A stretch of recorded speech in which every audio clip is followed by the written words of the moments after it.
الحمدللہ رب العالمین والصلاة والسلام علی رسولہ الکریم اما بعد۔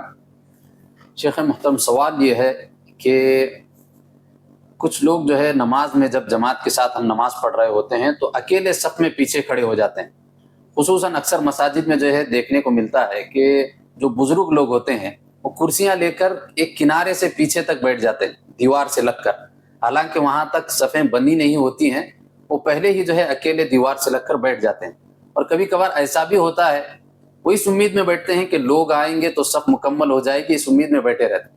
لیکن کبھی کبھار ایسا بھی ہوتا ہے کہ پوری نماز ختم ہو جاتی ہے اور وہاں تک لوگ آتے ہی نہیں ہیں اور وہ اکیلا ہی پیچھے نماز پڑھ رہا ہوتا ہے۔ تو اس سلسلے میں نبی کریم صلی اللہ علیہ وسلم کی تعلیمات کیا ہیں کہ اکیلے صف میں کھڑے ہو سکتے ہیں یا نہیں، اس کی جو ہے وضاحت فرمائی۔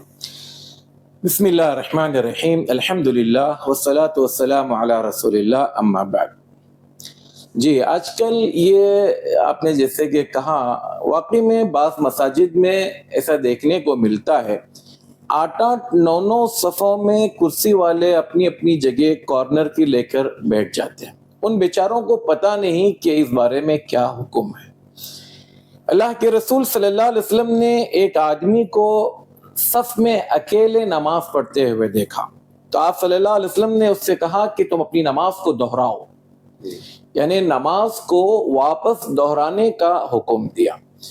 تو اس حوالے سے اہل علم یہ کہتے ہیں، خاص کر میں جو بات نقل کر رہا ہوں علامہ ابن العثیمین رحمۃ اللہ علیہ کی، وہ یہ کہ جب انسان مسجد میں داخل ہوتا ہے تو صفیں مان لیجئے ایک صف مکمل ہو چکی ہے اور کوئی آزو بازو میں نظر بھی نہیں آ رہا، نہ وضو کر رہا ہے نہ آنے والا جی، اس انسان کے لیے تو گنجائش ہے کہ وہ اکیلا صف میں کھڑا ہو جائے۔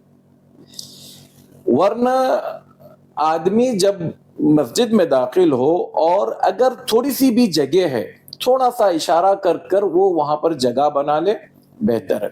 بعض لوگ ایسے بھی ہوتا ہے کہ پہلی صف میں جگہ ہوتی ہے لیکن پنکھا درمیان میں ہے، تو پنکھے کے اعتبار سے بھی لوگ وہاں پر کوئی اور آ کر کھڑا ہو جائے گا، یہ یہاں پر اکیلے کھڑے ہو جاتے ہیں۔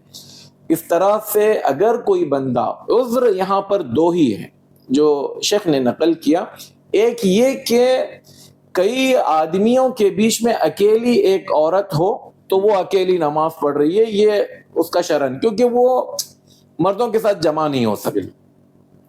جہاں تک آدمیوں کی بات ہے، اگر صف پوری طرح سے مکمل ہو چکی ہے اور اس بندے کے پاس آپشن یہ ہے، ایک ضعیف حدیث یہ بھی ہے کہ سامنے والے آدمی کو کھینچ لیا جائے، یہ تو بڑا ہی بے ڈھنگا طریقہ ہے کہ ایک آدمی کو کھینچ لو اور اگلی صف کو پوری طرح سے ڈسٹرب کرو، یہ کسی صورت میں بھی جائز نہیں ہے۔ تو یہاں پر اگر وہ بندہ اکیلا ہے اور اس کے آگے صف میں جگہ بنانے کا کوئی راستہ نہیں ہے تو وہ انسان تو کھڑا ہو سکتا ہے، یہ مجبوری میں اس کا وہ واجب ساقط ہو جاتا ہے۔ ورنہ صف بندی میں بندے کو صفوں کے ساتھ ہونا ضروری ہے۔ تو اللہ کے رسول صلی اللہ علیہ وسلم نے جب اس بندے کو دیکھا کہ صف میں جگہ موجود ہے، اس کے باوجود وہ شخص اکیلے نماز پڑھا، تو اللہ کے رسول صلی اللہ علیہ وسلم نے اس کو نماز دہرانے کا حکم دیا۔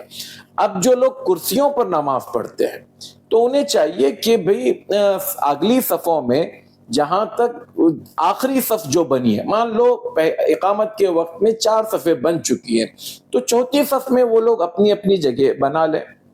یہ لمبی لائن جو 8ویں 9ویں 10ویں صف تک چلے جاتے ہیں اور 2 3 رکعت تک ان کے ساتھ کوئی نہیں ہوتا ہے، یہ طریقہ صحیح نہیں ہے۔ ان کو یہ اس حدیث کے حکم سے بعض علماء کے نزدیک تو وہ نماز باطل ہے، اور بعض لوگ اس کے بارے میں کہتے ہیں کہ ہو جاتی ہے لیکن وہ نماز کا جو اصل اس کو اجر ملنا چاہیے، مکمل نماز یا بہتر نماز جو ہے وہ نہیں ہوگی، اس کی نماز میں بہرحال خلل ہے۔ تو اس طرح سے کرنے سے بچنا چاہیے جو لوگ کرسیوں پر بھی نماز پڑھتے ہیں ان کو۔ بلکہ ابھی پچھلے ہفتہ 10 دن پہلے کی بات ہے، میں ایک مسجد میں گیا، وہاں پر پیچھے 2 لوگ کرسیوں پر بیٹھے ہیں اور دونوں الگ الگ صف میں ہیں، اور سلام پھیرنے کے بعد بھی جہاں پر آخری بندہ کھڑا ہے ان کے اور یہ لوگ جو 2 نماز پڑھ رہے تھے ان کے درمیان میں 2 صفوں کی جگہ خالی ہے، تسلسل ہی نہیں ہے۔ تو ایسی نماز تو بعض علماء کے نزدیک وہ نماز باطل ہے۔ اگر ہم باطل نہیں بھی کہیں گے تو کم از کم جو ہے جو نماز کا اصل اجر انسان کو ملنا چاہیے وہ اس سے محروم رہے گا۔ اس طرح کی چیزیں نہیں کرنا چاہیے۔ اللہ کے رسول صلی اللہ علیہ وسلم کی جو تعلیمات واضح ہیں اس کے مطابق صفوں میں اپنے آپ کو کھڑے کر لینا چاہیے۔ آپ بھلے 2-2 3 لوگ جہاں لمبائی میں کھڑے ہیں تو یہاں پر بھی صف میں کرسیاں رکھ کر وہ نماز پڑھ سکتے ہیں۔ اللہ تعالی ہمیں حق بات قبول کرنے کی توفیق عطا فرمائے۔ جزاک اللہ خیر، بارک اللہ فیکم۔ نبی کریم صلی اللہ علیہ وسلم کی احادیث کی روشنی میں یہ بات واضح ہوتی ہے، جیسا کہ شیخ نے واضح کیا، کہ صف میں اکیلے کھڑے ہونا یہ اتنا بڑا جرم ہے کہ ہو سکتا ہے ہماری نمازیں ضائع ہو جائیں اور یا پھر جو ہے اس کا اجر کم ہو جائے۔ لہٰذا ہمیں چاہیے کہ ہم صف کے ساتھ جڑ کر جو ہے نماز پڑھیں، چاہے وہ کرسیوں پر بیٹھ کر پڑھیں یا تنہا جو ہے پڑھیں۔ اللہ تعالی ہم تمام کو نبی کریم صلی اللہ علیہ وسلم کی تعلیمات پر عمل کی توفیق عطا فرمائے۔ السلام علیکم ورحمۃ اللہ وبرکاتہ۔